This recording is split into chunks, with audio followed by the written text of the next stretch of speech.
ਔਰਤ ਹੋਣਾ ਬੜੇ ਹੀ ਮਾਣ ਵਾਲੀ ਗੱਲ ਹੈ, ਕਿਉਂਕਿ ਪਰਮਾਤਮਾ ਨੇ ਵੀ ਵੱਧ ਤੋਂ ਵੱਧ ਜ਼ਿੰਮੇਵਾਰੀਆਂ ਨਿਭਾ ਸਕਣ ਦੇ ਕਾਬਲ ਹੋਣ ਕਰਕੇ ਹੀ ਔਰਤ ਦਾ ਜਾਮਾ ਪਹਿਨਾਇਆ।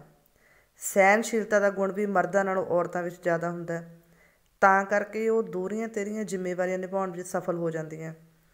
ਔਰਤਾਂ ਕਰਕੇ ਹੀ ਸਾਰੇ ਰਿਸ਼ਤਿਆਂ ਦੀ ਜਿਹੜੀ ਕਤਾਰ ਹੈ ਉਹ ਲੰਬੀ ਹੁੰਦੀ ਹੈ। ਪਰ ਇੰਨੇ ਗੁਣਾਂ ਦੇ ਬਾਵਜੂਦ ਵੀ ਕੀ ਕਮੀ ਹੈ ਜੋ ਔਰਤ ਨੂੰ ਬਣਦਾ ਸਤਿਕਾਰ ਨਹੀਂ ਮਿਲ ਰਿਹਾ। ਅੱਜ ਇੱਥੇ ਅਸੀਂ ਗੱਲ ਔਰਤ ਦੀ ਬੇਵਸੀ ਦੀ ਕਰ ਰਹੇ ਹਾਂ। ਉਹ ਵਿਆਹ ਤੋਂ ਬਾਅਦ ਇੰਨੀ ਬੇਵਸ ਕਿਉਂ ਹੋ ਜਾਂਦੀ ਹੈ ਕਿ ਉਸਨੂੰ ਸਾਰੇ ਫੈਸਲੇ ਸਹੁਰੇ ਪਰਿਵਾਰ ਤੋਂ ਪੁੱਛ ਕੇ ਕਰਨੇ ਪੈਂਦੇ ਨੇ। ਉਹ ਆਪਣੀ ਮਰਜ਼ੀ ਨਾਲ ਕੋਈ ਵੀ ਕੰਮ ਨਹੀਂ ਕਰ ਸਕਦੀ। ਇੱਥੋਂ ਤੱਕ ਕਿ ਕਈ ਸਹੁਰਾ ਪਰਿਵਾਰ ਤਾਂ ਨੂੰਹ ਨੂੰ ਪ੍ਰਾਈਵੇਟ ਪ੍ਰੋਪਰਟੀ ਸਮਝ ਕੇ ਉਸਨੂੰ ਪੇਕਿਆਂ ਨੂੰ ਵੀ ਮਿਲਣ ਨਹੀਂ ਦਿੰਦੇ, ਵੀ ਉਹਨਾਂ ਨੂੰ ਇਹ ਲੱਗਦਾ ਵੀ ਬਸ ਹੁਣ ਤੁਸੀਂ ਸਾਡੇ ਘਰ ਆ ਗਏ ਤਾਂ ਤੁਸੀਂ ਸਾਡੇ ਜੋਗੇ ਹੀ ਰਹਿ ਗਏ, ਤੁਹਾਡੇ ਪੇਕਿਆਂ ਨਾਲ ਵੀ ਉਨਾ ਕੀ ਸੰਬੰਧ ਹੈ ਜਿੰਨਾ ਕੁ ਅਸੀਂ ਚਾਹੁੰਦੇ ਹਾਂ। ਆਪਦੀ ਮਰਜ਼ੀ ਨਾਲ ਤੁਸੀਂ ਉੱਥੇ ਜਾ ਨਹੀਂ ਸਕਦੇ, ਆਪਦੀ ਮਰਜ਼ੀ ਨਾਲ ਤੁਸੀਂ ਉੱਥੇ ਰਹਿ ਨਹੀਂ ਸਕਦੇ। ਠੀਕ ਹੈ, ਮੰਨਦੇ ਹਾਂ ਵੀ ਕੁੜੀਆਂ ਨੂੰ ਜ਼ਿਆਦਾ ਦਖਲਅੰਦਾਜ਼ੀ ਆਪਦੇ ਪੇਕਿਆਂ ਵਿੱਚ ਨਹੀਂ ਕਰਨੀ ਚਾਹੀਦੀ, ਪਰ ਕਿਤੇ ਨਾ ਕਿਤੇ ਮੁਸੀਬਤ ਟਾਈਮ ਹੱਕ ਕੁੜੀ ਦੇ ਦਿਲ ਵਿੱਚ ਇਹ ਚੀਜ਼ ਜ਼ਰੂਰ ਹੁੰਦੀ ਆ ਵੀ ਅੱਜ ਜੇ ਮੇਰੇ ਮਾਂ ਪਿਓ ਕਿਸੇ ਮੁਸੀਬਤ ਵਿੱਚ ਹੈ ਮੈਂ ਉਹਦੇ ਬਰਾਬਰ ਖੜ੍ਹਾਂ। ਪਰ ਕਿਤੇ ਨਾ ਕਿਤੇ ਉਹ ਸਹੁਰਿਆਂ ਦੀਆਂ ਬੰਦਿਸ਼ਾਂ ਦੇ ਵਿੱਚ ਜਾਂ ਆਪਦੇ ਪਰਿਵਾਰ ਦੀਆਂ ਜ਼ਿੰਮੇਵਾਰੀਆਂ ਕਰਕੇ ਉਹ ਚੀਜ਼ ਨੂੰ ਜਿਹੜਾ ਨਹੀਂ ਕਰ ਸਕਦੀ, ਅਤੇ ਕਿਤੇ ਨਾ ਕਿਤੇ ਉਹ ਉਹੀ ਝੋਰਾ ਨੂੰ ਅੰਦਰ ਅੰਦਰ ਜਿਹੜਾ ਖਾਂਦਾ ਰਹਿੰਦਾ ਵੀ ਉਹ ਕਿਸ ਨੂੰ ਪੁੱਛੇ, ਕਿਹਦੀ ਇਜਾਜ਼ਤ ਲਵੇ, ਕਿਵੇਂ ਘਰ ਦਾ ਮਾਹੌਲ ਬਣਾਵੇ ਕਿ ਜਿਹੜਾ ਉਹ ਆਪਦੇ ਇਹ ਗੱਲ ਸ਼ੇਅਰ ਕਰ ਸਕੇ ਜਾਂ ਉਹ ਜਾ ਸਕੇ ਆਪਦੇ ਮਾਂ ਬਾਪ ਦਾ ਜਿਹੜਾ ਦੁੱਖ ਦਰਦ ਉਹ ਵੰਡਾ ਸਕੇ। ਉਹ ਇਹ ਨਹੀਂ ਸੋਚਦੇ ਹੈ ਵੀ ਜਿੰਨੇ ਅੱਜ ਉਹ ਸਾਨੂੰ ਸੰਭਾਲ ਰਹੀ ਹੈ, ਸਾਡਾ ਖਿਆਲ ਰੱਖ ਰਹੀ ਹੈ, ਅਤੇ ਕਿਤੇ ਨਾ ਕਿਤੇ ਸਾਨੂੰ ਵੀ ਉਹਦੀਆਂ ਭਾਵਨਾਵਾਂ ਦਾ ਖਿਆਲ ਰੱਖਣਾ ਚਾਹੀਦਾ। ਉਹਦਾ ਵੀ ਆਪਦੇ ਪੇਕਿਆਂ ਪ੍ਰਤੀ ਜਾਂ ਆਪਦੇ ਮਾਂ ਪਿਓ ਪ੍ਰਤੀ ਉਨਾ ਹੀ ਪਿਆਰ ਹੈ ਜਿੰਨਾ ਕਿ ਸਾਡੇ ਘਰ ਲਈ ਉਹਦਾ ਪਿਆਰ ਹੈ। ਜੇ ਅਸੀਂ ਚਾਹੁੰਦੇ ਹਾਂ ਵੀ ਉਹ ਸਾਡੇ ਘਰ ਦਾ ਧਿਆਨ ਰੱਖੇ, ਸਾਨੂੰ ਪਿਆਰ ਕਰੇ, ਤਾਂ ਕਿਤੇ ਨਾ ਕਿਤੇ ਸਾਡਾ ਵੀ ਫਰਜ਼ ਬਣਦਾ ਵੀ ਅਸੀਂ ਉਹਦੀ ਖੁਸ਼ੀ ਦਾ ਧਿਆਨ ਰੱਖੀਏ। ਜ਼ਿਆਦਾਤਰ ਕੇਸਾਂ ਵਿੱਚ ਜਿਹੜੀਆਂ ਔਰਤਾਂ ਉਹਨਾਂ ਦੇ ਜਜ਼ਬਾਤਾਂ ਨੂੰ ਕੁਚਲ ਦਿੱਤਾ ਜਾਂਦਾ। ਕੁਛ ਘਰਾਂ ਦੇ ਵਿੱਚ ਹੁੰਦੇ ਆ ਜਿਹੜੇ ਉਹਨਾਂ ਦੇ ਜਜ਼ਬਾਤ ਸਮਝੇ ਜਾਂਦੇ ਆ ਅਤੇ ਉਹਨਾਂ ਨੂੰ ਉਹਨਾਂ ਦੇ ਅਕੋਰਡਿੰਗ ਹੀ ਕੰਮ ਕਰਨ ਦਿੱਤੇ ਜਾਂਦੇ ਆ ਜਾਂ ਆਉਣ ਜਾਣ ਦਿੱਤਾ ਜਾਂਦਾ। ਔਰਤ ਨੂੰ ਕਦੇ ਵੀ ਉਹਦੇ ਪੇਕਿਆਂ ਦਾ ਮਿਹਣਾ ਨਹੀਂ ਦੇਣਾ ਚਾਹੀਦਾ, ਕਿਉਂਕਿ ਜੇ ਤੁਸੀਂ ਉਹਦੇ ਪੇਕਿਆਂ ਦਾ ਸਤਿਕਾਰ ਕਰੋਗੇ ਤਾਂ ਉਹ ਵੀ ਤੁਹਾਡਾ ਸਤਿਕਾਰ ਕਰੂਗੀ।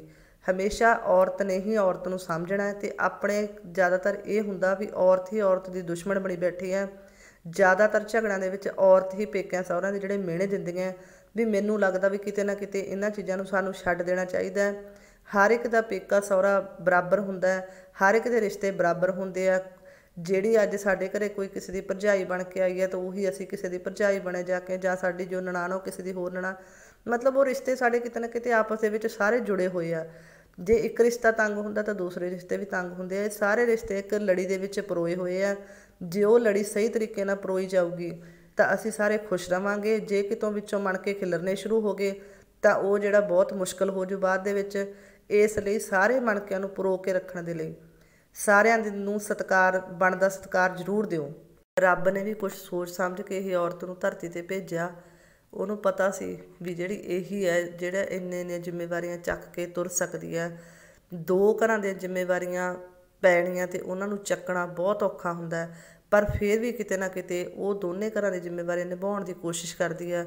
ਪਰ ਉਹ ਜ਼ਿੰਮੇਵਾਰੀਆਂ ਦੇ ਵਿੱਚ ਜੇ ਕਿਤੇ ਨਾ ਕਿਤੇ ਉਸਦਾ ਸਾਰੇ ਸਾਥ ਦੇਣ, ਸਾਰੇ ਉਹਦੇ ਅਹਿਸਾਸਾਂ ਨੂੰ ਸਮਝ ਸਕਣ, ਤਾਂ ਸ਼ਾਇਦ ਇੱਕ ਔਰਤ ਨੂੰ ਕਦੇ ਇਸ ਚੀਜ਼ ਦਾ ਤਕਲੀਫ ਨਹੀਂ ਹੋਊ ਵੀ ਮੈਂ ਔਰਤ ਕਿਉਂ ਬਣੀ। ਉਸ ਨੂੰ ਆਪਦੇ ਔਰਤ ਹੋਣ 'ਤੇ ਮਾਣ ਮਹਿਸੂਸ ਹੋਵੇਗਾ ਕਿ ਮੈਂ ਔਰਤ ਹਾਂ ਅਤੇ ਮੈਂ ਇੰਨੀਆਂ ਜ਼ਿੰਮੇਵਾਰੀਆਂ ਚੱਕ ਰਹੀ ਹਾਂ। ਸਿਰਫ ਉਹਨੂੰ ਥੋੜ੍ਹੀ ਸਪੋਰਟ ਦੀ ਲੋੜ ਹੁੰਦੀ ਹੈ। ਜੇ ਉਹਨੂੰ ਥੋੜ੍ਹੀ ਜਿਹੀ ਵੀ ਸਪੋਰਟ ਮਿਲ ਜੇ ਤਾਂ ਉਹ ਬਾਖੂਬੀ ਪੇਕੇ ਸਹੁਰੇ ਸਭ ਦੀਆਂ ਜ਼ਿੰਮੇਵਾਰੀਆਂ ਖੁਸ਼ੀ ਖੁਸ਼ੀ ਨਿਭਾ ਸਕਦੀ ਹੈ। ਪਰ ਕਿਤੇ ਨਾ ਕਿਤੇ ਉਹਨੂੰ ਇਹ ਚੀਜ਼ਾਂ ਅੰਦਰੋਂ ਖ਼ਤਮ ਕਰ ਦਿੰਦੇ ਆ, ਜਿੱਥੇ ਉਹਨੂੰ ਦੂਸਰਿਆਂ ਦੇ ਵੱਲ ਦੇਖਣਾ ਪੈਂਦਾ। ਕੋਈ ਵੀ ਫੈਸਲਾ ਲੈਣ ਤੋਂ ਪਹਿਲਾਂ ਉਹਨੂੰ ਦੂਜਿਆਂ ਵੱਲ ਦੇਖਣਾ ਪੈਂਦਾ ਵੀ ਇਹ ਕੰਮ ਅਸੀਂ ਕਰੀਏ ਨਾ ਕਰੀਏ, ਇਹ ਫੈਸਲਾ ਅਸੀਂ ਲਈਏ ਨਾ ਲਈਏ। ਮਤਲਬ ਹਰ ਟਾਈਮ ਉਹ ਇੱਕ ਘੁੱਟਣ ਦੇ ਵਿੱਚ ਅਤੇ ਇੱਕ ਡਰ ਦੇ ਵਿੱਚ ਰਹਿੰਦੀ ਹੈ। ਇੱਕ ਗੱਲ ਪੁੱਛਣ ਲਈ ਉਹਨੂੰ ਕਈ ਦਿਨ ਸੋਚਣਾ ਪੈਂਦਾ ਵੀ ਮੈਂ ਇਹ ਚੀਜ਼ ਪੁੱਛਾਂ ਜਾਂ ਨਾ ਪੁੱਛਾਂ। ਮੈਂ ਆਪਦੇ ਪੇਕੇ ਘਰ ਜਾਣਾ, ਉਹਦੇ ਲਈ ਮੈਂ ਕਿਹਦੇ ਤੋਂ ਪੁੱਛਾਂ, ਸੱਸ ਤੋਂ ਪੁੱਛਾਂ, ਸਹੁਰੇ ਤੋਂ ਪੁੱਛਾਂ ਜਾਂ ਘਰ ਵਾਲੇ ਤੋਂ ਪੁੱਛਾਂ। ਇਕੱਲੇ ਬੰਦੇ ਦੀ ਪਰਮਿਸ਼ਨ ਲੈਣੀ, ਇਕੱਲੇ ਬੰਦੇ ਤੋਂ ਪੁੱਛ ਕੇ ਜਾਣਾ, ਬਹੁਤ ਜ਼ਿਆਦਾ ਔਖਾ ਹੁੰਦਾ ਹੈ। ਜੇ ਇੱਕ ਹਾਂ ਕਰਦਾ ਤਾਂ ਦੂਸਰਾ ਨਾ ਕਰ ਦਿੰਦਾ ਹੈ। ਮਤਲਬ ਇਹ ਚੀਜ਼ਾਂ ਦੇ ਵਿੱਚ ਕਿਤੇ ਨਾ ਕਿਤੇ ਜਿਹੜੀਆਂ ਔਰਤਾਂ ਉਹ ਪਿਸਦੀਆਂ ਰਹਿੰਦੀਆਂ, ਉਹ ਚਾਹ ਕੇ ਵੀ ਉਹ ਚੀਜ਼ਾਂ ਨਹੀਂ ਕਰ ਸਕਦੀਆਂ ਜੋ ਉਹ ਕਰਨੀਆਂ ਚਾਹੁੰਦੀਆਂ। ਕਿਤੇ ਨਾ ਕਿਤੇ ਮੈਨੂੰ ਇਹ ਲੱਗਦਾ ਵੀ ਸਾਰਿਆਂ ਨੂੰ ਔਰਤ ਦੀਆਂ ਭਾਵਨਾਵਾਂ ਦਾ ਖਿਆਲ ਰੱਖਣਾ ਚਾਹੀਦਾ। ਜੋ ਚਾਹੁੰਦੀ ਹੈ ਕੁਛ ਹੱਦ ਤੱਕ ਉਹਨੂੰ ਸਮਝਣਾ ਚਾਹੀਦਾ ਅਤੇ ਉਹਦੀ ਸਪੋਰਟ ਕਰਨੀ ਚਾਹੀਦੀ ਹੈ, ਤਾਂ ਕਿ ਉਹ ਖੁਸ਼ੀ ਦੂਸਰੀਆਂ ਜ਼ਿੰਮੇਵਾਰੀਆਂ ਵੀ ਆਪਦੀਆਂ ਵਧੀਆ ਢੰਗ ਨਾਲ ਨਿਭਾ ਸਕੇ। ਜਦੋਂ ਕਈ ਘਰਾਂ ਦੇ ਵਿੱਚ ਇਸੇ ਚੀਜ਼ ਦੇ ਉੱਤੇ ਔਰਤ 'ਤੇ ਮਤਲਬ ਉਹਨੂੰ ਪਰੇਸ਼ਾਨ ਕੀਤਾ ਜਾਂਦਾ ਵੀ ਉਹ ਪੇਕਿਆਂ ਬਾਰੇ ਕਿਉਂ ਸੋਚਦੀ ਹੈ, ਉਹ ਇੱਕ ਬਹੁਤ ਮਾੜੀ ਗੱਲ ਹੈ। ਕਈ ਘਰਾਂ ਦੇ ਵਿੱਚ ਇਹ ਚੀਜ਼ ਦੇਖੀ ਜਾਂਦੀ ਹੈ ਵੀ ਵਿਆਹ ਤੋਂ ਬਾਅਦ ਕੁੜੀ ਨੂੰ ਹਮੇਸ਼ਾ ਇਹੀ ਸਮਝਿਆ ਜਾਂਦਾ ਵੀ ਉਹ ਪੇਕਿਆਂ ਨੂੰ ਬਿਲਕੁਲ ਭੁੱਲ ਜੇ, ਪਰ ਇਹ ਚੀਜ਼ ਕਦੇ ਨਹੀਂ ਹੋ ਸਕਦੀ। ਜਿੱਥੇ ਉਹ ਜੰਮੀ ਪਲੀ ਖੇਡੀ ਵੱਡੀ ਹੋਈ, ਉੱਥੇ ਵੀ ਉਹਦਾ ਉਨਾ ਹੀ ਹੱਕ ਹੁੰਦਾ ਜਿੰਨਾ ਉਹਦਾ ਸਹੁਰਿਆਂ ਦਾ। ਉਹਦੇ ਮਾਂ ਪਿਓ ਦਾ ਵੀ ਧੀ 'ਤੇ ਉਨਾ ਹੀ ਹੱਕ ਹੈ ਜਿੰਨਾ ਕਿ ਤੁਹਾਡਾ ਨੂੰਹ 'ਤੇ ਹੱਕ ਹੈ। ਇੱਕ ਕੁੜੀ ਆਪਦਾ ਘਰ-ਬਾਰ ਛੱਡ ਕੇ, ਮਾਂ-ਬਾਪ ਛੱਡ ਕੇ, ਆਪਦਾ ਖੇੜਾ ਛੱਡ ਕੇ, ਸਭ ਕੁਛ ਆ ਕੇ ਬੇਗਾਨੇ ਘਰ ਨੂੰ ਦੇ ਦਿੰਦੀ ਹੈ। ਸਭ ਕੁਛ ਪਿਛਲਾ ਉਹ ਛੱਡ ਦਿੰਦੀ ਆ, ਉਹਨਾਂ ਦੀਆਂ ਜ਼ਿੰਮੇਵਾਰੀਆਂ ਛੱਡ ਦਿੰਦੀ ਆ, ਸਹੁਰੇ ਘਰ ਦੀਆਂ ਜ਼ਿੰਮੇਵਾਰੀਆਂ ਨਿਭਾਉਂਦੀ ਆ।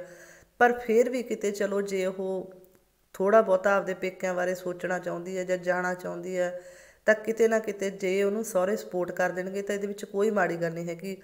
ਮੁੰਡਾ ਹਮੇਸ਼ਾ ਆਪਦੇ ਘਰੇ ਰਹਿੰਦਾ, ਉਹਨੇ ਉੱਥੇ ਹੀ ਰਹਿਣਾ, ਉਹੀ ਉਹਦੇ ਕੋਲ ਮਾਂ ਪਿਓ ਭੈਣ ਭਰਾ ਸਾਰਾ ਕੁਛ ਹੈ ਉਹਦੇ ਕੋਲ। ਪਰ ਕੁੜੀ ਉਹ ਸਭ ਚੀਜ਼ਾਂ ਦਾ ਤਿਆਗ ਕਰਕੇ ਸਭ ਕੁਝ ਛੱਡ ਕੇ ਤੁਹਾਡੇ ਘਰੇ ਆਈ ਹੈ। ਜੇ ਤੁਸੀਂ ਉਹਦੇ ਬਾਰੇ ਥੋੜ੍ਹਾ ਜਿਹਾ ਵੀ ਸੋਚ ਲਓ ਤਾਂ ਸ਼ਾਇਦ ਉਹਨੂੰ ਦੇ ਖੁਸ਼ੀ ਦਾ ਕੋਈ ਟਿਕਾਣਾ ਨਹੀਂ ਰਹਿਣਾ। ਪਰ ਉਸ ਦੀਆਂ ਕੁਰਬਾਨੀਆਂ ਦਾ ਮੁੱਲ ਬਹੁਤ ਘੱਟ ਪੈਂਦਾ। ਹੁਣ ਤਾਂ ਸ਼ਾਇਦ ਅਸੀਂ ਇਸ ਜ਼ਮਾਨੇ ਵਿੱਚ ਤਾਂ ਸੋਚ ਸਕਦੇ ਹਾਂ ਵੀ ਥੋੜ੍ਹਾ ਬਹੁਤਾ ਇਹਨਾਂ ਚੀਜ਼ਾਂ ਦਾ ਮੁੱਲ ਪੈਂਦਾ, ਪਰ ਪਹਿਲਾਂ ਵਾਲੇ ਟਾਈਮ ਦੇ ਵਿੱਚ ਤਾਂ ਬਿਲਕੁਲ ਹੀ ਨਹੀਂ ਸੀ। ਜਿੰਨਾ ਮਰਜ਼ੀ ਔਰਤ ਆਪਦਾ ਚੰਗਾ ਰੂਪ ਦਿਖਾ ਦੇ ਲੋਕਾਂ ਨੂੰ, ਜਿੰਨੀ ਮਰਜ਼ੀ ਚੰਗੀ ਬਣ ਜੇ, ਪਰ ਕਿਤੇ ਨਾ ਕਿਤੇ ਉਹਦੀ ਮਰਜ਼ੀ ਬਹੁਤ ਘੱਟ ਚੱਲਦੀ ਹੈ। ਉਹਨੂੰ ਹਰ ਗੱਲ ਦੂਸਰਿਆਂ ਤੋਂ ਪੁੱਛ ਕੇ ਕਰਨੀ ਪੈਂਦੀ ਆ। ਵਿਆਹ ਤੋਂ ਬਾਅਦ ਤਾਂ ਉਹ ਮੈਨੂੰ ਲੱਗਦਾ ਵੀ ਕੁਛ % ਔਰਤਾਂ ਹੀ ਹੋਣਗੀਆਂ ਜਿਨ੍ਹਾਂ ਦੀ ਆਪਦੀ ਮਰਜ਼ੀ ਨਾਲ ਹਰ ਇੱਕ ਕੰਮ ਕਰ ਸਕਦੀਆਂ। ਕਿਤੇ ਜਾਣਾ ਉਹ ਵੀ ਪੁੱਛ ਕੇ ਜਾਣਾ, ਜੇ ਕਿਤੇ ਰਹਿਣਾ ਉਹ ਵੀ ਪੁੱਛ ਕੇ ਰਹਿਣਾ। ਹਰ ਇੱਕ ਕੰਮ ਮਤਲਬ ਜੋ ਕਰਨਾ ਉਹਨੂੰ ਘਰ 'ਚੋਂ ਪਰਮਿਸ਼ਨ ਲੈਣੀ ਬਹੁਤ ਜ਼ਿਆਦਾ ਜ਼ਰੂਰੀ ਹੁੰਦੀ ਆ। ਚਲੋ ਠੀਕ ਹੈ, ਲੈਣੀ ਵੀ ਪੈਂਦੀ ਹੈ ਪਰਮਿਸ਼ਨ, ਉਹ ਵੀ ਕੋਈ ਮਾੜੀ ਗੱਲ ਨਹੀਂ। ਪਰ ਕਿਤੇ ਨਾ ਕਿਤੇ ਉਹਨੂੰ ਹਮੇਸ਼ਾ ਨਾ ਕਹਿਣ ਨਾਲੋਂ ਜੇ ਕਦੇ ਕਦੇ ਹਾਂ ਕਹਿ ਦਿੱਤੀ ਜਾਵੇ ਤਾਂ ਉਹ ਇਸੇ ਚੀਜ਼ ਦੇ ਵਿੱਚ ਹੀ ਬਹੁਤ ਖੁਸ਼ ਹੋ ਜਾਂਦੀ ਹੈ। ਸਾਰਿਆਂ ਵੱਲੋਂ ਇਹ ਕੋਸ਼ਿਸ਼ ਕੀਤੀ ਜਾਣੀ ਚਾਹੀਦੀ ਹੈ ਵੀ ਕਿਤੇ ਨਾ ਕਿਤੇ ਔਰਤ ਦੇ ਜਜ਼ਬਾਤਾਂ ਨੂੰ ਵੀ ਸਮਝਿਆ ਜਾਵੇ, ਉਹਨੂੰ ਪੇਕੇ ਸਹੁਰਿਆਂ ਦੋਨਾਂ ਦੇ ਵਿੱਚ ਹੀ ਬਣਦਾ ਆਦਰ ਮਾਣ ਮਿਲੇ। ਉਹਦੇ ਲਈ ਉਹਦੇ ਪੇਕੇ ਵੀ ਉਨੇ ਹੀ ਪਿਆਰੇ ਹੁੰਦੇ ਆ ਜਿੰਨੇ ਕਿ ਸਹੁਰੇ ਪਿਆਰੇ ਆ। ਇਸ ਲਈ ਕਿਤੇ ਨਾ ਕਿਤੇ ਕਦੇ ਵੀ ਉਹਨੂੰ ਪੇਕਿਆਂ ਦੇ ਕੋਈ ਤਾਹਨੇ ਨਾ ਦਿੱਤੇ ਜਾਣ। ਜੇ ਕੋਈ ਪੇਕਿਆਂ ਦੀ ਉਹਨੂੰ ਕੋਈ ਲੋੜ ਮਹਿਸੂਸ ਹੁੰਦੀ ਹੈ, ਉੱਥੇ ਉਹਨੂੰ ਲੋੜ ਮੁਤਾਬਕ ਜਾਣ ਦਿੱਤਾ ਜਾਵੇ। ਇਹ ਨਹੀਂ ਮੈਂ ਕਹਿੰਦੀ ਵੀ ਲੋੜ ਤੋਂ ਬਾਅਦ ਦਖਲਅੰਦਾਜ਼ੀ ਲਈ ਤੁਸੀਂ ਪੇਕੇ ਜਾਓ, ਪਰ ਉਨਾ ਕੁ ਪਰਮਿਸ਼ਨ ਜ਼ਰੂਰ ਹੋਣੀ ਚਾਹੀਦੀ ਹੈ ਵੀ ਦੁੱਖ ਦੇ ਸੁੱਖ ਦੇ ਉਹਨੂੰ ਕਿਸੇ ਵੇਲੇ ਦੇਖਣਾ ਨਾ ਪਵੇ ਵੀ ਮੈਂ ਜਾਵਾਂ ਜਾਂ ਨਾ ਜਾਵਾਂ, ਉਹ ਆਪਦੀ ਮਰਜ਼ੀ ਨਾਲ ਜਾ ਸਕੇ।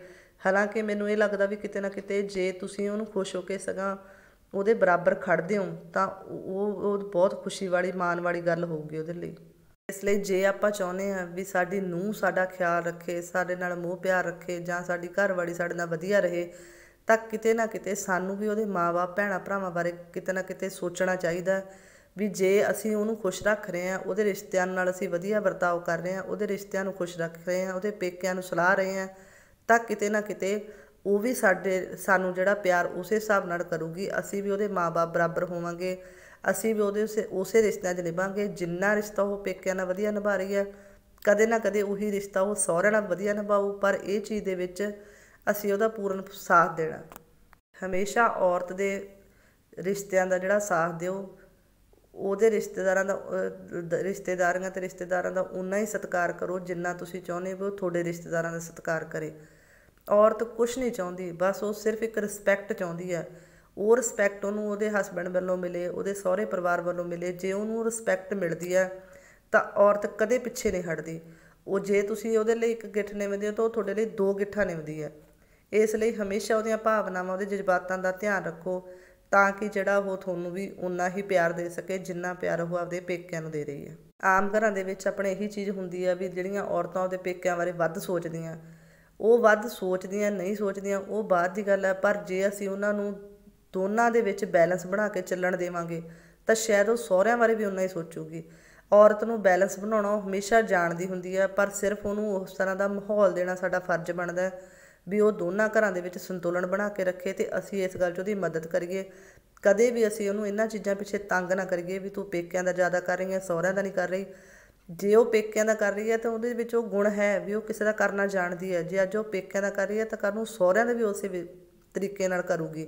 ਪਰ ਸਿਰਫ ਉਹਨੂੰ ਕੀ ਚਾਹੀਦਾ, ਥੋੜ੍ਹੀ ਸਪੋਰਟ ਚਾਹੀਦੀ ਹੈ। ਘੱਟੋ ਘੱਟ ਔਰਤ ਨੂੰ ਉਨੀ ਇੱਜ਼ਤ ਅਤੇ ਪਿਆਰ ਜ਼ਰੂਰ ਦਿਓ ਜਿਸ ਨਾਲ ਜਿਹੜੀਆਂ ਉਹ ਪਰਮਾਤਮਾ ਵੱਲੋਂ ਬਖਸ਼ੀਆਂ ਗਈਆਂ ਜ਼ਿੰਮੇਵਾਰੀਆਂ ਉਹਨਾਂ ਨੂੰ ਬਖੂਬੀ ਨਿਭਾ ਸਕੇ। ਉਹ ਜ਼ਿੰਮੇਵਾਰੀਆਂ ਪ੍ਰਤੀ ਹਮੇਸ਼ਾ ਹੀ ਸੰਜੀਦਗੀ ਨਾਲ ਸੋਚਦੀ ਆ। ਬਸ ਮੈਂ ਤਾਂ ਅਖੀਰ 'ਤੇ ਇਹੀ ਕਹਿਣਾ ਚਾਹੁੰਦੀ ਹਾਂ ਵੀ ਔਰਤ ਦੀਆਂ ਮਜਬੂਰੀਆਂ ਨੂੰ ਸਮਝੋ ਅਤੇ ਉਹਦਾ ਬਣਦਾ ਸਾਥ ਦਿਓ। ਉਹਨੂੰ ਹਰ ਉਹ ਖੁਸ਼ੀ ਦੇਣ ਦੀ ਕੋਸ਼ਿਸ਼ ਕਰੋ ਜਿਹਦੇ ਨਾਲ ਕੀ ਆ ਉਹਦੀ ਸਹਿਣਸ਼ੀਲਤਾ ਹੋਰ ਜ਼ਿਆਦਾ ਵਧੇ ਅਤੇ ਉਹ ਆਪਦੀਆਂ ਜ਼ਿੰਮੇਵਾਰੀਆਂ ਨੂੰ ਸਹੀ ਢੰਗ ਨਾਲ ਨਿਭਾ ਸਕੇ। ਪੇਕਿਆਂ ਅਤੇ ਸਹੁਰਿਆਂ ਦੋਨਾਂ ਘਰਾਂ ਦੀ ਜ਼ਿੰਮੇਵਾਰੀਆਂ ਨੂੰ ਬਰਾਬਰ ਚੱਕ ਸਕੇ। ਬਸ ਸਿਰਫ ਉਹਨੂੰ ਕੀ ਹੈ, ਸਭ ਨੇ ਸਪੋਰਟ ਕਰਨੀ ਹੁੰਦੀ ਹੈ। ਜੇ ਉਹਨੂੰ ਥੋੜ੍ਹੀ ਜਿਹੀ ਸਪੋਰਟ ਮਿਲਦੀ ਰਹੇ ਤਾਂ ਔਰਤ ਕਦੇ ਘਬਰਾਉਂਦੀ ਨਹੀਂ ਅਤੇ ਸਾਰੀਆਂ ਜ਼ਿੰਮੇਵਾਰੀਆਂ ਵਧੀਆ ਨਿਭਾ ਲੈਂਦੀ ਹੈ। ਮੈਨੂੰ ਲੱਗਦਾ ਵੀ ਮਰਦ ਤੋਂ ਦੁੱਗਣੀਆਂ ਤਿੱਗਣੀਆਂ ਜ਼ਿੰਮੇਵਾਰੀਆਂ ਔਰਤ ਨਿਭਾ ਸਕਦੀ ਹੈ, ਪਰ ਉਹ ਕਿਤੇ ਨਾ ਕਿਤੇ ਜਿਹੜੀਆਂ ਉਹਦੇ 'ਤੇ ਬੰਦਿਸ਼ਾਂ ਹੁੰਦੀਆਂ, ਨਜਾਇਜ਼ ਬੰਦਿਸ਼ਾਂ ਕਹਿ ਸਕਦੇ ਹਾਂ, ਨਜਾਇਜ਼ ਬੰਦਿਸ਼ਾਂ ਹੁੰਦੀਆਂ, ਉਹ ਉਹਨੂੰ ਕਿਤੇ ਨਾ ਕਿਤੇ ਰੋਕ ਕੇ ਰੱਖਦੀਆਂ। ਇੱਕ ਜਾਇਜ਼ ਤੌਰ 'ਤੇ ਉਸ ਨੂੰ ਖੁੱਲ੍ਹ ਦੇਣੀ ਬਣਦੀ ਆ। ਉਹ ਕਦੇ ਵੀ ਜੇ ਅਸੀਂ ਉਹਨੂੰ ਸਹੀ ਤਰੀਕੇ ਨਾਲ ਖੁੱਲ੍ਹ ਦੇਵਾਂਗੇ ਉਹਦੀ ਉਹ ਕਦੇ ਗਲਤ ਵਰਤੋਂ ਨਹੀਂ ਕਰੂਗੀ।